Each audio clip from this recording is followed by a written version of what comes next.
Assalamualaikum warahmatullahi wabarakatuh. Alhamdulillahirabbil alamin wassalatu wassalamu ala sayyidil mursalin wa ala alihi washabihi ajmain. Qala rabbi shrah li sadri wa yassir li amri wahlul 'uqdatam min lisani yafqahu qawli. Qala la ilma lana illa ma 'allamtana innaka antal alimul hakim. Wa tub 'alaina innaka antat tawwabur rahim. Hadratul mukarramin, segenap para bapak-bapak, ibu-ibu jamaah Masjid Agung Al-Ikhlas yang dimuliakan Allah Subhanahu wa taala. Malam ini kita dapat melanjutkan kegiatan rutin kita, yaitu kajian tafsir Hamamizadah atau tafsir Yasin, yang kita telah sampai pada ayat yang ke-54, namun belum selesai pembahasan tafsirnya, maka malam ini kita lanjutkan sebagai flashback kepada kita untuk mengingat kepada kita tentang pembahasan yang telah dibahas sebelumnya, bahwasanya nanti di akhirat itu kita akan digiring ke Yaumul Mizan, yaitu pada hari di sana akan diperhitungkan segala amal perbuatan kita. Setiap manusia, setiap umat ini akan diserahkan 99 lembar dari perbuatan-perbuatan salah dan dosanya.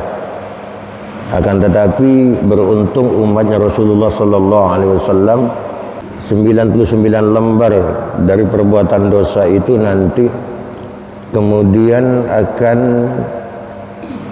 diberi satu lembar yang hanya sepanjang jari kita, yang kemudian satu lembar yang sepanjang jari, tulisan yang ada di dalamnya itu mampu untuk menghapus dari segala dosa-dosa kita di 99 catatan amal kejahatan kita itu.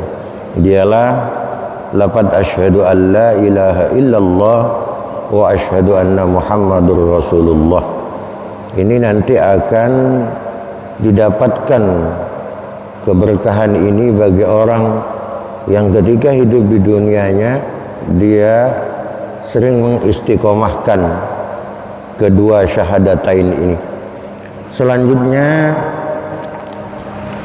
wa yaqulullahu ta'ala ya abdi ma faraqta fid dunya hadhil kalimati. Kalian ketika hidup di dunia, kalian tidak pernah berpisah dari dua kalimat ini.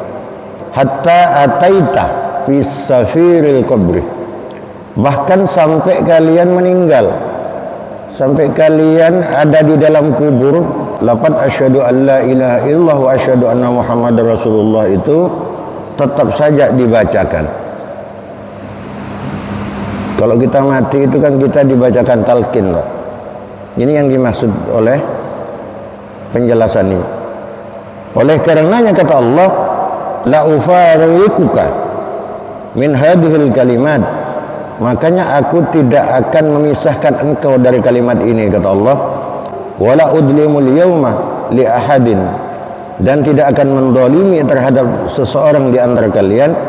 Fatawadda'a sijillat fi kafatihi wa tuda'u tilkal waraqah fi kafatihil ukhra. Kemudian di dua timbangan itu 99 diletakkan di sisi timbangan yang lain, terus laqad asyhadu an la ilaha illallah wa asyhadu anna muhammadar rasulullah, kemudian diletakkan di timbangan di sisi yang lain. Wa turjahu, kemudian menang kedua syahadatain ini beratnya ketimbang dosa-dosa yang 99 lembar yang dimiliki oleh kita itu. Li'anna ismallahi ta'ala, sesungguhnya namanya Allah Subhanahu wa taala, wa isma habibihi, dan nama kekasihnya yaitu Muhammad sallallahu alaihi wasallam, a'dhamu wa a'la, itu lebih agung dan lebih tinggi. Fala syai'a a'dhamu minhuma, tidak ada yang lebih tinggi dan lebih agung dari kedua kalimat syahadat. Mendengar penjelasan Rasulullah ini, qalat Aisyah radhiyallahu taala anha, Kemudian Sayyidatina Aisyah bertanya kepada Rasulullah, "Ya Rasulullah, wahai Rasulullah, hal yadhkuruna iyalahum yaumal qiyamah?" Apakah pada hari kiamat itu seseorang itu akan ingat terhadap keluarganya, ingat terhadap istrinya, ingat terhadap anaknya, ingat terhadap saudaranya, terhadap kerabatnya? Ditanya oleh Sayyidatina Aisyah. Qala alaihi salatu wassalam, kemudian Nabi sallallahu alaihi wasallam menjawab, "Na'am, iya. Di akhirat itu kita akan ingat terhadap keluarganya, illa fi salasati mawadhi'ah, kecuali pada 3 tempat. Pada 3 tempat ini ayah tidak akan ingat kepada istrinya, orang tua tak akan ingat kepada anaknya, anak tak akan ingat kepada orang tuanya. Tempat apa saja itu? Yakni la yaqdiru ahadun ayyadhkura ahadan fi salasati mawadhi'ah. Al-awwalu inda qira'ati dafatir a'malihi. Ketika seseorang itu dihadapkan pada catatan-catatan amalnya, maka saat itu dia tidak akan ingat dengan keluarganya. Wasani inda wazni a'malihi, ketika amalnya itu ditimbang oleh Allah Subhanahu wa taala, saat itu kita tidak ingat kepada keluarga. Wasalisu ala sirati, dan yang ketiga adalah ketika kita akan meniti di siratal mustaqim. Itu masing-masing kita. Bahkan suami tak ingat istri, istri tak ingat suami, anak tak ingat orang tua tak ingat ke anak. Apalagi cuma dengan sepupu. Jadi 3 tempat ini.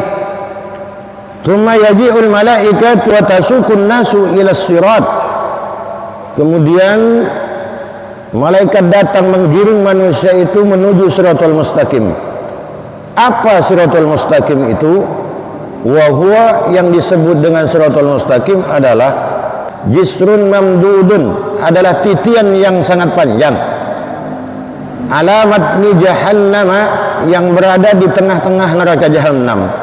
Adakko minas sya'ri wa ahaddu minas sayfi. Siratal mustaqim ini lebih kecil daripada rambut, lebih kecil daripada sehelai rambut. Wa ahaddu minas sayf, dan lebih tajam daripada pedang. Rambut ini udah kecil gitu Pak, masih lebih kecil itu siratal mustaqim. Wa jahannama tahtahu, dan neraka jahannam itu berada di bawah siratal mustaqim ini. Wa naruha talhabu ala fawqiha, sedangkan apinya itu yang apa nama, menggulap ke atas itu Pak, apa? Itu sampai ke atas itu neraka jahannam itu, sampai ke atasnya siratal mustaqim. Apinya saking tingginya apinya itu. Wazzabaniyatu yarmunal hasata ala sirat, dan malaikat zabaniyah itu melemparkan batu ke siratal mustaqim ini. Ini setengah riwayat dijelaskan, ketika malaikat zabaniyah itu melemparkan batu ini dari siratal mustaqim ke neraka jahannam ini, untuk sampai ke dasarnya itu batu ini 1000 tahun lama, macam apa dalamnya. Wa alaiha sab'atu mawaqifah, dan di siratal mustaqim ini ada 7 pos, 7 pemberhentian. Wa tul sirati miqdaru 3000 sanatin, sedangkan panjangnya siratal mustaqim ini diperkirakan 3000 tahun perjalanan kita, panjangnya. Sanatun su'udun wa alfu sanatin hubutun wa alfu sanatin mustawiyun. Jadi perjalanan 3000 ini 1000 tahun menanjak siratal mustaqim ini, 1000 tahunnya menurun, 1000 tahunnya datar. Jadi perjalanan siratal mustaqim itu selama 3000 tahun. Wa fi kulli mauqifin yus'alun nasu an syai'in wahidin. Dan di setiap pemberhentian, di setiap pos ini, maka manusia akan ditanyakan oleh Allah Subhanahu wa taala melalui malaikatnya itu dengan berbagai macam pertanyaan. Yang pertama yang akan ditanyakan adalah anil imani, dari keimanan kita kepada Allah Subhanahu wa taala. Yang kedua, wasani minas salati, dari salat kita. Ketika hidup di dunia salatnya beres apa tidak, itu dipertanyakan. Wasalisu minaz zakati, yang ketiga dari zakat kita, baik itu zakat mal, zakat fitrahnya, itu dipertanyakan. Hartamu dizakatkan enggak ketika di dunia, ditanya itu. Warabi'u anis shaumi, yang keempat yang akan dipertanyakan di titian Shiratal Mustaqim ini adalah dari puasa. Puasa kita, puasa Ramadan kita, puasa nazar kita, puasa sunnah kita ditanyakan. Terus yang selanjutnya wal khamisu minal haji, dari ibadah haji. Ini mencakup orang yang ibadah haji. Haji kamu itu mardud, makbul, apa mabrur?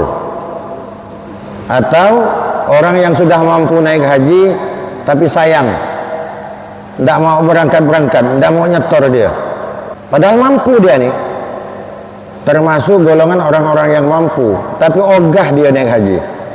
Ini nanti akan diminta pertanggungjawaban. Wasadisu anil wudu, yang keenam itu dari wudu dipertanyakan. Kenapa wudu di sini dipertanyakan, Pak? Karena kita diperintahkan oleh Allah, oleh Rasulullah, ketika berwudu itu harus sempurna. Makanya orang berwudu itu kalau bisa kita sunnah-sunnahnya dilakukan. Orang berwudu tidak boleh terlalu terburu-buru. Orang berwudu juga tidak boleh terlalu lama. Contohnya gini, sampai berwudu cuci muka lo, setelah cuci muka ada kawan di sampingnya ngobrol lama sampai kering bekas cucian di muka ini, baru tangan, lepasnya ngobrol lagi. Atau sampean bapak-bapak kita ini berwudu ini tidak sempurna, muka tak sempurna yang disiram, tangan juga sama, itu nanti dipertanyakan. Kenapa? Karena wudu adalah penentu diterima tidaknya ibadah sholat kita. Karena ada syarat, ada rukun, Pak. Ma la yatimul wajibu illa bihi fahuwa wajibun. Sesuatu yang menjadi syarat kesempurnaan terhadap sesuatu yang lain, maka sesuatu itu menjadi wajib. Contohnya begini, sampean sholat harus suci hadas kecil, hadas besar, termasuk wudu. Ketika wudunya bermasalah, maka sholatnya akan bermasalah. Ghusli, mandi kita, mandi junub kita, benar apa tidak? Mandi junub itu kita wajib dibasuh semuanya, Pak. Sebelum kita mandi hadas besar, kita periksa dulu seluruh tubuh kita nih. Takutnya ada kebetulan di siangnya sampai ngecat, ada bagian tubuh kita yang kena cat, kemudian air tidak menyerap ke kulit, maka ketika itu dibiarkan kita mandi hadas besar, hadas besarnya tidak sah. Itu yang dimaksud. Wasabi'u, yang ketujuh, anil zulmi, yaitu dari kedoliman yang kita lakukan di dunia. Pernah mendolimi orang, pernah memfitnah orang sehingga orang itu dirugikan oleh kita, dipertanyakan. Wa man qassara hadhil asya'il madhkurati yamkutu fi kulli mawqifin miqdaru alfi sanatin. Siapa yang meremehkan, artinya dari poin-poin yang di depan tadi itu, ketika di dunianya ada semua dosa-dosa itu, maka dia pada setiap pos itu akan berdiam selama 1000 tahun lamanya. Wa illa yamurru ala kulli mawqifin fi sa'atin wahidatin. Ketika itu tidak pernah dilakukan di dunia, maka dia akan sesaat saja melewati Shiratal Mustaqim. Bahkan ada di dalam riwayat lain, Rasulullah pernah bersabda bahwasanya nanti ada dari umatnya Rasulullah ini melewati Shiratal Mustaqim tapi tidak melalui titian itu, tidak. Melalui apa dia? Dia nanti akan dijemput oleh masjid, Pak. Kalau orang suka memakmurkan masjid, orang yang suka membangun masjid, masjid isinya dia terus gitu. Nanti masjid itu akan menjemputnya, nanti dibawa nyebrang dia. Jadi orang umatnya Rasulullah ini yang selamat dia sekejap saja di Shiratal Mustaqim itu. Dalam riwayah lain lagi ada orang lewat Shiratal Mustaqim itu kal barqil khatib, seperti petir menyambar, cetar ini nyampe sudah. Ada seperti orang berlari, ada seperti orang berjalan, ada seperti orang merangkak, ada seperti orang ngesot. Jalannya ngesot dapat berapa meter langsung terbelah masuk neraka jahanam. Mudah-mudahan kita semua diselamatkan oleh Allah Subhanahu wa taala. Amin ya rabbal alamin. Wa yaumul qiyamati yaumun wahidun lakin tuluhu miqdaru khamsina alfi sanatin. Di hari kiamat itu sehari aja sebenarnya. Cuman seharinya itu sama dengan 50.000 tahun. Bi'tibari hadal mauqifi li'anna fi yaumil qiyamati khamsina mauqifan. Didasarkan kepada bahwasanya di hari kiamat ada 50 pos. Fayamkusul makhluqu fi kulli mauqifin miqdaru alfi sanatin. Sedangkan setiap satu pos kita ini akan berdiam di situ 1000 tahun. Makanya sehari sama dengan 50.000 tahun. Fa'awwalu man yamurru 'ala sirat. Siapa orang yang akan melewati Shiratal Mustaqim itu yang pertama kali? Dialah junjungan kita Muhammad alaihi salatu wassalam, yaitu Nabi Muhammad sallallahu alaihi wasallam. Wa yaqifu 'ala sirati. Ketika Rasulullah telah berada di atas Shiratal Mustaqim, wa yaqulu, kemudian beliau bersabda, Allahumma sallim ummati, ya Allah selamatkanlah umatku. Bukan istrinya, bukan anaknya yang didoakan, langsung ingat kepada umatnya. Beruntung kita didoakan oleh Rasulullah ketika sedang di atas Shiratal Mustaqim. Allahumma sallim ummati, ya Allah selamatkanlah umatku. Falamma amaron nasu 'ala sirat taji'ul malaikatu birrayati wal liwa. Ketika umat manusia Rasulullah berdoa seperti itu, kemudian malaikat datang. Apa datangnya? Dia membawa bendera dan panji-panji kebesaran yang dibawa. Wa yu'ta Muhammadun alaihi salatu wassalam, dan diserahkan kepada Nabi Muhammad alaihi salatu wassalam liwa'ul hamdi tuluhu masiratu alfi sanatin, yang panjangnya sama dengan perjalanan 1000 tahun lamanya. Jadi panji atau bendera, panji-panji kebesaran yang dipegang Rasulullah itu panjangnya sepanjang 1000 tahun perjalanan. Wa alaihi maktubun, di bendera atau panji kebesaran Rasulullah ini tertulis salah satu suturin, ada 3 tulisan di benderanya Rasulullah ini. Al-awwalu, yang pertama tulisannya adalah Bismillahirrahmanirrahim. Watsani, dan yang kedua Alhamdulillahirabbil alamin, yaitu tulisan Alhamdulillahirabbil alamin. Watsalisu, yang ketiga tulisannya adalah La ilaha illallah Muhammadur Rasulullah. Itu 3 tulisan yang terdapat di benderanya Rasulullah sallallahu alaihi wasallam. Terus wa yaqumu Muhammadun alaihi salatu wassalam tahtahu, kemudian berdiri Rasulullah di bawah bendera itu. Wa yajtami'ul anbiya wal ulama was salihun wasyuhada wasiddiqun tahtahu. Di bawah benderanya Rasulullah ini bersama Rasulullah siapa saja? Dialah para ulama, wassolihun, dan orang-orang soleh, orang-orang yang ketika di dunia dia banyak melakukan kebaikan-kebaikan. Itu orang soleh, orang yang taat. Wasyuhada, dan orang yang mati syahid, mati berperang membela agama Allah Subhanahu wa taala. Wasiddiqun, dan orang-orang yang siddiq, orang-orang yang jujur. Kalau merah bilang merah, kalau hitam bilang hitam, kalau kuning bilang kuning. Bukan merah dikatakan kuning, yang kuning dikatakan putih. Orang yang jujur. Kama ruwiya 'anin Nabi alaihi salatu wassalam, sebagaimana hadis yang diriwayatkan dari Nabi sallallahu alaihi wasallam, anna Adam alaihi salam, sesungguhnya Nabi Adam alaihi salam, wa man dunahu, dan selain dari Nabi Adam, tahta liwa'i, itu berada di bawah benderaku, kata Rasulullah. Taji'ul malaikatu bil hulali wal buraqi wat taji, kemudian datang malaikat itu membawa aksesoris, perhiasan-perhiasan surga, wal buraq, dan kendaraan buraq, wat taji, dan mahkota.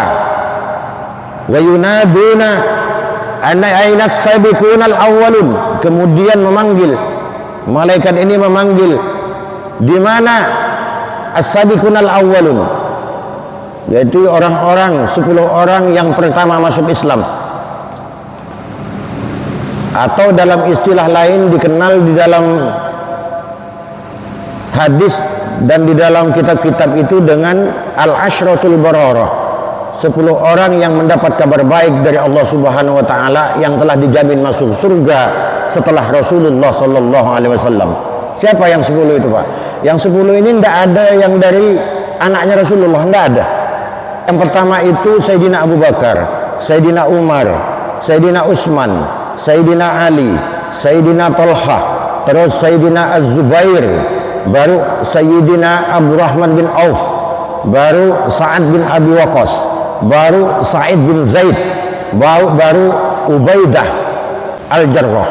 Ini 10 sahabat yang telah dijamin masuk surga, yang dimaksud dengan as-sabiqunal awwalun atau al-ashratul bararah, yang telah dijamin masuk surganya Allah Subhanahu wa taala. Fayaqulu Abu Bakrin radhiyallahu taala anhu, kemudian menjawab siapa Sayyidina Abu Bakar Siddiq radhiyallahu an, labbaik, aku mau nih panggilanmu ya Rasulullah. Wa yu'tuna lahu tilkar rayah, kemudian diserahkan bendera itu kepada Sayyidina Abu Bakar.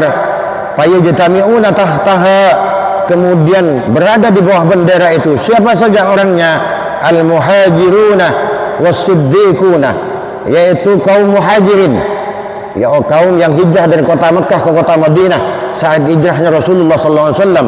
Was-siddiqun, dan orang-orang yang jujur, orang-orang yang siddiq. Wa yadkhulunal jannata ma'ahu, kemudian dimasukkan ke dalam surga bersama Sayyidina Abu Bakar Siddiq radhiyallahu an. Tsumma ya'tuna rayatun, kemudian datang lagi, diserahkan lagi satu bendera lagi. Wa yunaduna, dan dipanggil, ainal ladina yansuruna dinal Islam, siapa yang telah menolong Islam? Berarti kaum Ansor, Pak, yang ada di kota Madinah, yang menolong kaum muhajirin pada saat itu, yang rumahnya yang punya satu dibelah menjadi 2, rumah yang mempunyai 2 dibagi satu-satu dengan kaum muhajirin oleh kaum Ansor ini. Inilah yang dimaksud. Wa yaqulu Umar radhiyallahu taala anhu, labbaik, datanglah Sayyidina Umar, labbaik, aku memenuhi panggilanmu ya Rasulullah. Fayu'tuna lahu tilkar rayah, fayajtami'una tahta tilkar rayah al-adiluna wal-amiruna bil ma'ruf wan nahuna 'anil munkar wa yadkhuluna al-jannata ma'ahu. Siapa yang masuk di dalam rombongan Sayyidina Umar? Yang pertama adalah al-adilun, orang yang adil, pemimpin yang adil, kepala rumah tangga yang adil. Itu nanti termasuk di golongan Sayyidina Umar radhiyallahu an. Terus siapa lagi?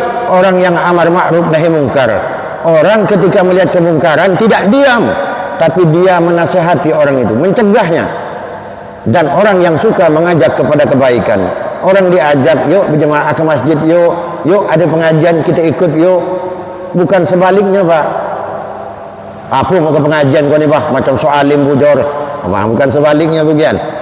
Terus selanjutnya dipanggil lagi wa yunaduna ainal ladina yunfikuna fi amwalihim fi sabilillah. Siapa orang-orang yang menafkahkan hartanya di jalan Allah? Dipanggil lagi.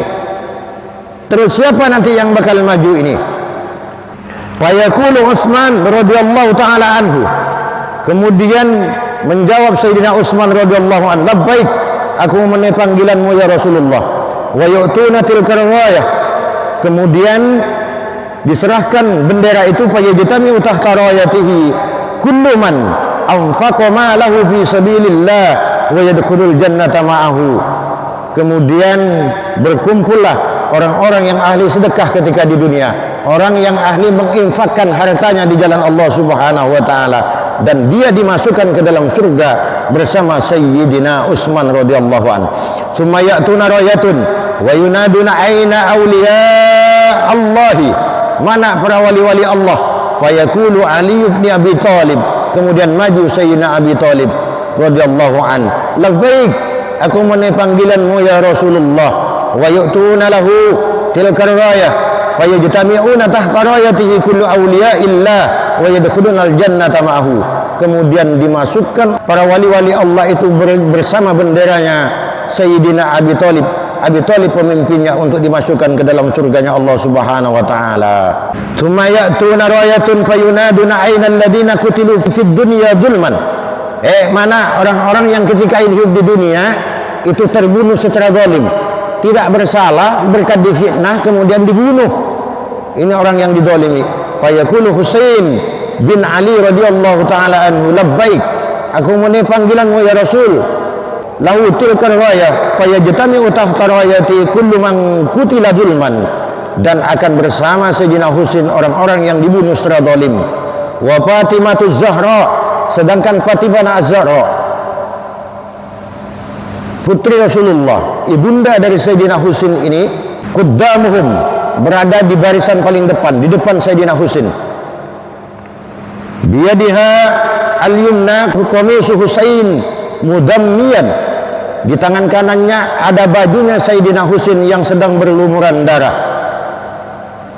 Wa biyadiha al-yusra, dan di tangan yang sebelah kiri qamisu Hasan masmuman, itu ada bajunya Sayyidina Hasan yang berlumuran racun.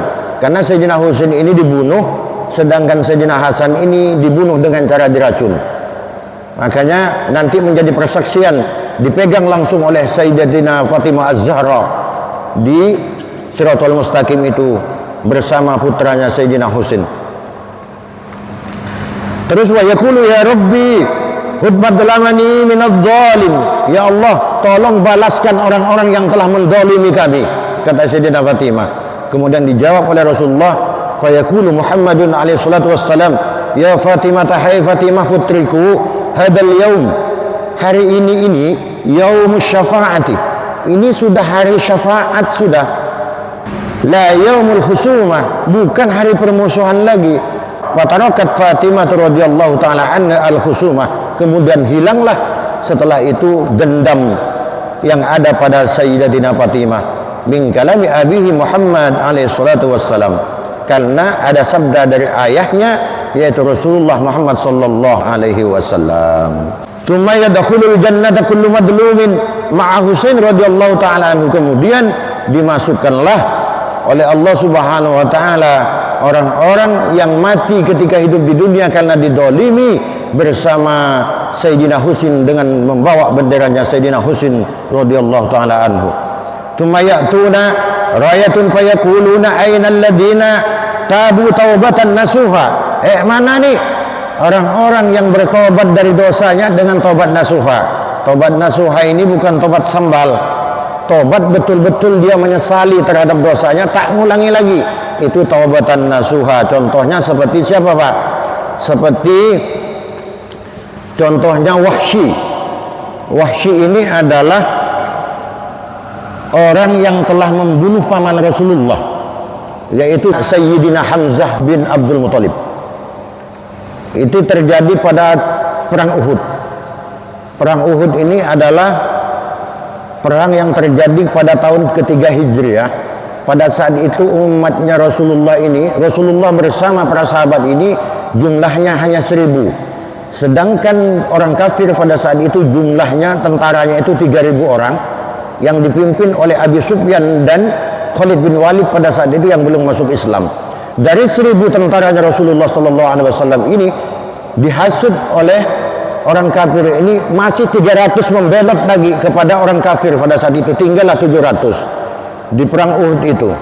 Dari 700 ini terjadi 2 peperangan. Peperangan pertama Rasulullah itu dengan pasukannya menang, peperangan kedua Rasulullah ini kalah dengan pasukannya. Kenapa kalah? Ada ceritanya begini. Dari 700 pasukan ini Rasulullah memilih 50 orang dari pasukannya ini, pasukan pemanah, untuk naik ke Jabal Rima namanya. Di seberang Jabal Uhud ini Pak, kalau yang udah umroh atau haji pasti sampai ke sana. Di seberang Jabal Uhud ini ada namanya Jabal Rima atau Bukit Pemanah. Disitulah sejarahnya Rasulullah memerintahkan 50 pasukannya untuk naik ke atas, untuk membombardir pasukan yang 3000 dari pasukan Khalid bin Walid ini. Ketika pasukan Khalid bin Walid menyerang, 50 ini membombardir dengan pasukan panah, akhirnya kocar-kacir yang 3000 ini. Khalid bin Walid ini memerintahkan kepada pasukannya untuk mundur. Kemudian Khalid bin Walid memerintahkan sebelum mereka mundur itu, harta-harta itu dikumpulkan di bawah Bukit Rima ini, atau orang kafir ini. Dulu itu kalau perang kan hartanya dibawa Pak. Itulah yang disebut dengan harta rampasan. Setelah harta ditumpuk di bawah Bukit Pemanah ini atau Jabal Rima, nah disinilah kacaunya pasukan orang Islam. Kenapa kacau? Karena ketika melihat harta yang banyak, inilah kemudian pasukan yang 50 ini tidak mengindahkan perintah Nabi. Turun semua yang 50 ini, berebut dengan harta ini. Karena pasukan pemanah sudah turun dari Bukit Rima, kemudian pasukan Abi Sufyan dan Khalid bin Walid berbalik menyerang kaum muslimin. Akhirnya pasukan orang Islam yang kocar-kacir, bahkan pada saat itu yang terbunuh, dalam satu riwayat dijelaskan itu 70 orang, dalam satu riwayat itu 77 orang. Bahkan di saat itulah Rasulullah ketika naik ke Jabal Uhud sampai 3 kali Rasulullah pingsan. Kenapa? Karena dikejar oleh orang kafir pada saat itu. Dari 70 ini, dari 77 syahid ini, 2013 kemarin kan di Madinah itu pernah ada banjir bandang Pak. Mayat-mayat Jabal Uhud yang ada di Jabal Uhud ini, yang dikubur di situ, ini keluar karena banjir bandang. Apa yang terjadi keanehan di situ? Ternyata ketika diangkat dari 77 syuhada ini, syuhada Uhud ini, darah itu masih menetes Pak. Udah 14 abad tapi darah tidak pernah kering dari syuhada Uhud ini. Ada salah satu pasukan orang kafir yang saat itu membunuh Sayyidina Hamzah, itu atas perintah tuannya yaitu Siti Hindun yang kafir pada saat itu memerintahkan kepada Wahsy ini, "Hei Wahsy, kalau kamu ketemu dengan Hamzah pamannya Muhammad, kalau kamu bisa membunuhnya, jangan cuma kau bunuh, kau belah dadanya, kau ambil hatinya, kau serahkan ke aku." Ternyata Wahsy ini betul berhasil membunuh Sayyidina Hamzah ini. Kemudian dibelah dadanya, diambil hatinya, diserahkan Hindun. Oleh Hindun ini dimakan Pak, hatinya Sayyidina Hamzah pamannya Rasulullah ini. Ini Wahsy. Ternyata Wahsy ini termasuk di kitab ini dijelaskan, dia salah satu pemegang bendera panji-panji yang diserahkan oleh Rasulullah nanti yang akan dimasukkan ke surga Allah Subhanahu wa taala. Membunuh syuhada, membunuh paman Rasulullah, tapi dia masih masuknya surga Allah Subhanahu wa taala. Kenapa? Karena ketika masuk Islam, dia kemudian membela Islam, dia kemudian betul-betul bertobat kepada Allah Subhanahu wa taala. Ini sebagai gambaran kepada kita, seorang Wahsy yang telah membunuh paman Rasulullah yang syuhada Uhud ini bisa masuk surga. Apalagi kita yang punya dosa Pak. Tidak ada dosa kita ini, manusia kita ini, yang tidak dimaafkan oleh Allah Subhanahu wa taala selagi kita betul-betul mau tobat kepada Allah Subhanahu wa taala. Kecuali kita tobatnya tobat sambal. Tobat sambal itu gimana? lagi pedas, ampun pedasnya, minta ampun. Tapi nanti sore makan sambalnya ngin. Jadi sekali bertobat, mari kita taubatan nasuha kepada Allah. Sebesar apapun dosamu, rahmatku lebih besar daripada dosamu, kata Allah Subhanahu wa taala. Kalau kita betul-betul berdoa minta ampun kepada Allah, tidak ada dosa yang tidak dimaafkan oleh Allah Subhanahu wa taala. Bahkan Wahsy yang telah membunuh syahidnya Uhud masih bisa masuk surga, bahkan dia pembawa bendera atau pembawa panji yang diserahkan Rasulullah nanti bersama orang-orang yang bertobat nasuha kepada Allah untuk menuju surga Allah Subhanahu wa ta'ala. Telah sampai Isya, sampai Pak, sampai Isya. InsyaAllah kita lanjutkan nanti pada pertemuan yang akan datang. Jika ada yang baik itu semata dari Allah, jika ada yang salah itu semata dari kebodohan saya minta ampun, saya minta maaf. Saya akhiri ihdinas siratal mustaqim. Allah yuwaffiquna wa yarda. Wallahu muwaffiq ila aqwamit thoriq. Wassalamualaikum warahmatullahi wabarakatuh.